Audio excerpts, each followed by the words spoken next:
você que está nos ouvindo. Sou Heloísa Portugal e esse é o nosso podcast Pode Falar Direito. Um programa criado para você com as respostas às suas perguntas sobre direito, falado de forma simples e direta. Não tenha vergonha de perguntar, pois não teremos para responder. Esse podcast é realizado pelo curso de Direito da Universidade Federal de Mato Grosso do Sul, campus de Três Lagoas, em parceria com a Rádio JFM. Toca a vinheta! Olá, tudo bem com vocês? Bem-vindos a mais um episódio do nosso Pode Falar Direito. Vamos falar sobre um tema muito relevante e urgente hoje.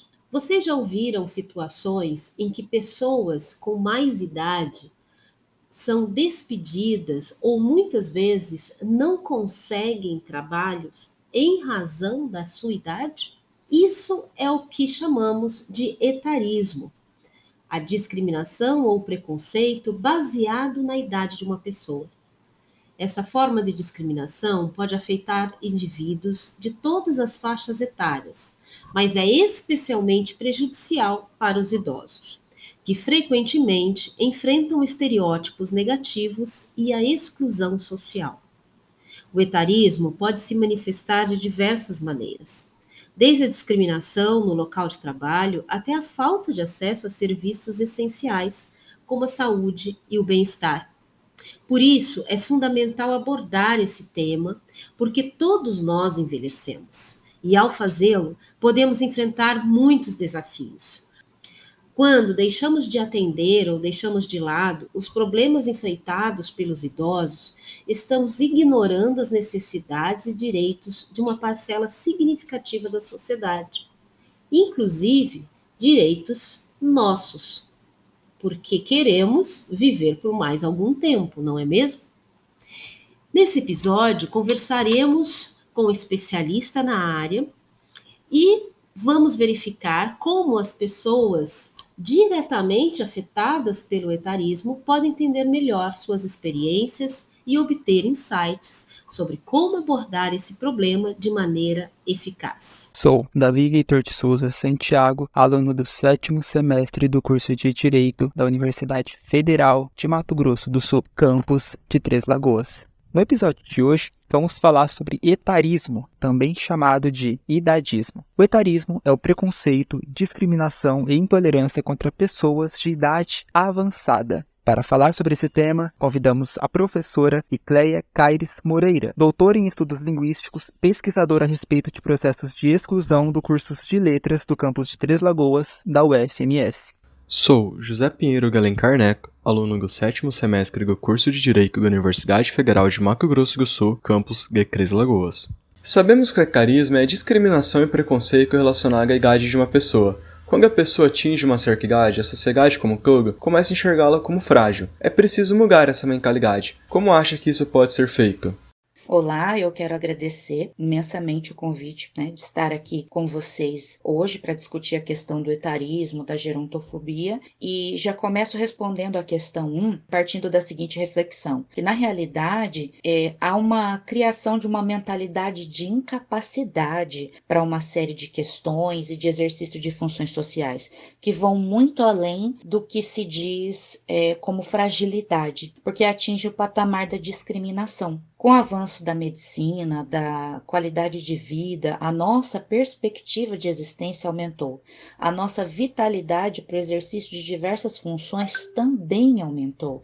Então, o que se deve fazer diariamente é colocar em circulação discursos como o que nós estamos trazendo aqui hoje, discursos que desconstruam a ideia anteriormente fixada de que envelhecimento é sinônimo de declínio, de incapacidade, porque a gente sabe que vitalidade, proatividade e produtividade independe da idade que a gente tem. Então, essa representação negativa do sujeito idoso, ela tem mais a ver com relações de poder e cristalização de estereótipos na sociedade do que com a capacidade do sujeito em si, que faz parte dessa faixa etária de idade mais avançada dentro da nossa sociedade. Eu sou a Gabriela Ferraz Ribeiro, aluna do 9º semestre da Universidade Federal de Mato Grosso do Sul, campus de Três Lagoas. Em relação ao etarismo, é possível afirmar que a influência de questões de gênero, de raça, se intensificam conforme ocorre o envelhecimento do indivíduo? Em relação à questão 2, quando vocês perguntam se a influência de questões de gênero e de raça se intensificam conforme a pessoa envelhece, o que eu posso dizer? Na sociedade, existe sempre um leque de preconceitos em funcionamento no discurso circulante. E o sujeito, como parte dessa sociedade, ele nunca é vítima e alvo de apenas uma forma de discriminação. Então, desse modo, o que a gente pode dizer? Vou dar um exemplo para ficar mais clara a resposta. Uma mulher negra ou de etnia indígena com mais idade, ela pode sim vir a ser alvo de mais de uma forma de discriminação de maneira mais acentuada, conforme a idade dela vai aumentando, né? Os discursos circulantes, eles vão alocar este sujeito, esta pessoa, em categorizações variadas, né, para deixar lá à margem socialmente. E isso pode sim acontecer com diferentes pessoas.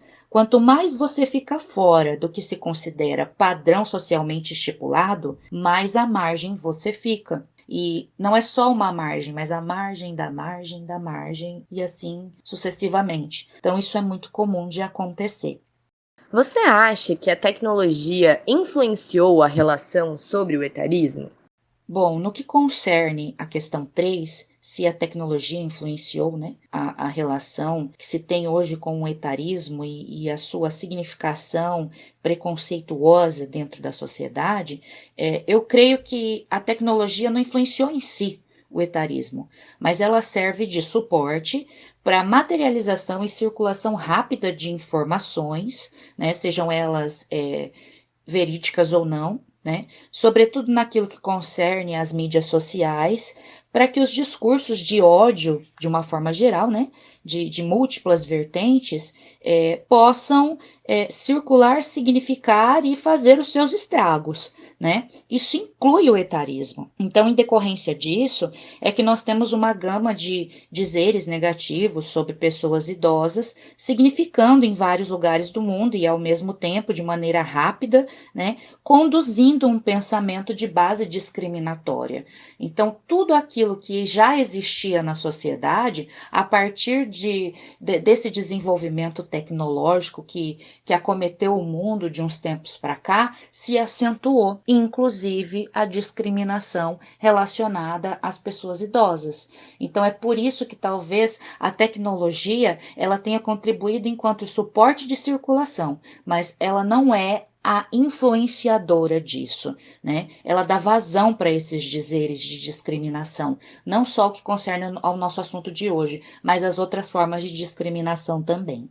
É de conhecimento de todos que o mercado de trabalho gera ambientes estressantes, com grandes níveis de demanda e competitividade entre os trabalhadores. Por causa do preconceito, pessoas com idade avançada encontram dificuldades para conseguir um trabalho. Inclusive, é comum escutar frases de patrões e empregados enfatizando a dificuldade e falta de paciência em ensinar e instruir essas pessoas na realização de tarefas. Há alguma medida que o poder público pode implementar para melhorar a acessibilidade de pessoas com idade avançada no mercado de trabalho?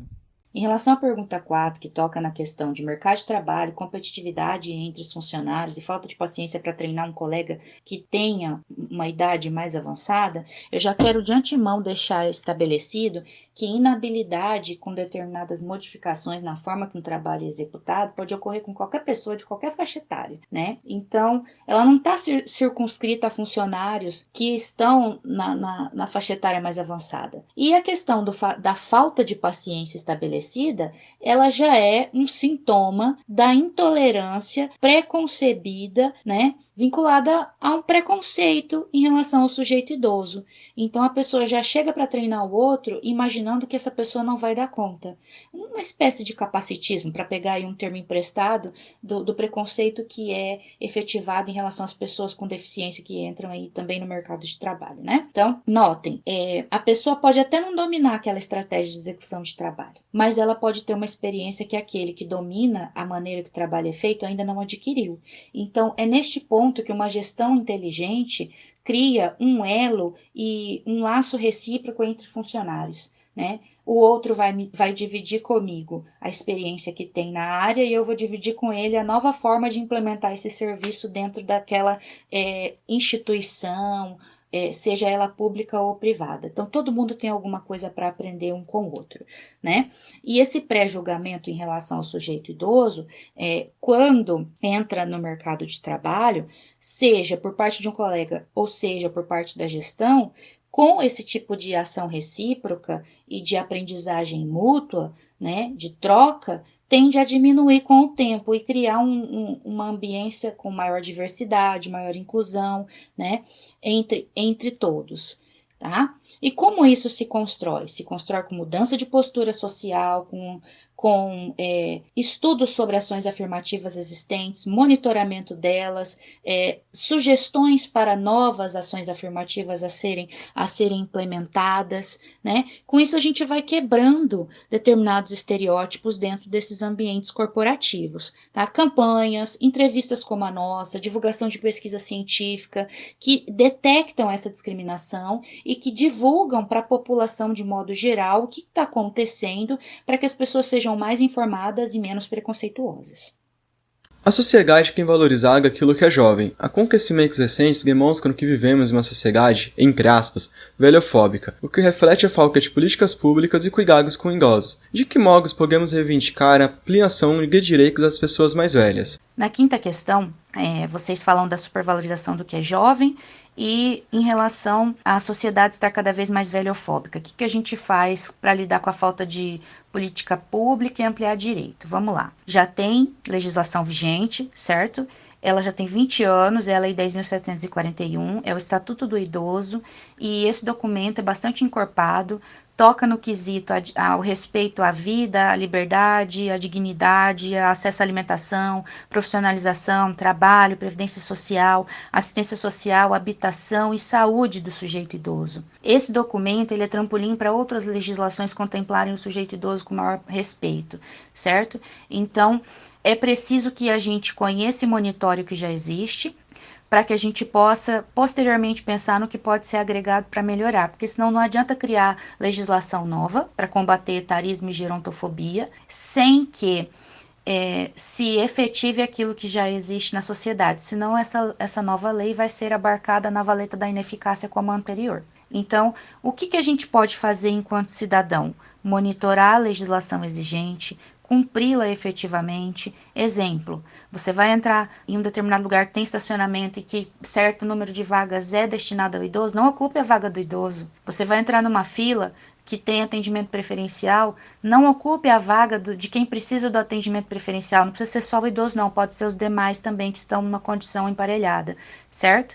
Então, começa da gente fazer valer a legislação, começa do idoso conhecer que existe essa legislação também que abarca a sua condição e fazer circular informação para que a gente possa efetivar o que já existe e depois agregar coisas que melhorem e ampliem o direito daqueles que precisam de um atendimento específico, tá? Então, fica para vocês aí este recado, que a gente possa fazer valer a legislação vigente e, a partir disso, começar a colocar em circulação um discurso de combate à discriminação do sujeito idoso, tá? E depois observar o que está faltando ser contemplado para pensar junto ao poder público que tipo de ação afirmativa pode ser agregada. Acho que aí a coisa vai funcionar melhor, tá bom? Um abraço, adorei ter contribuído com vocês. Fiquem com Deus. E assim chegamos ao fim de mais um episódio do nosso podcast Pode Falar Direito. Agradeço a convidada Igleia Caires Moreira por ter aceitado nosso convite para falar sobre etarismo. Convido todos vocês para seguir o Instagram do nosso podcast e também a nossa conta no Spotify. Fique ligado para mais novidades. E chegamos ao fim do nosso episódio de hoje do Pode Falar Direito. Envie sugestões, dúvidas através de nossas redes sociais ou mesmo das nossas rádios parceiras. Escute os nossos programas anteriores e também se atualize. Estamos nos principais distribuidores, Spotify, Deezer, Google Podcast. Participe, venha conosco. Pode falar. Até a próxima.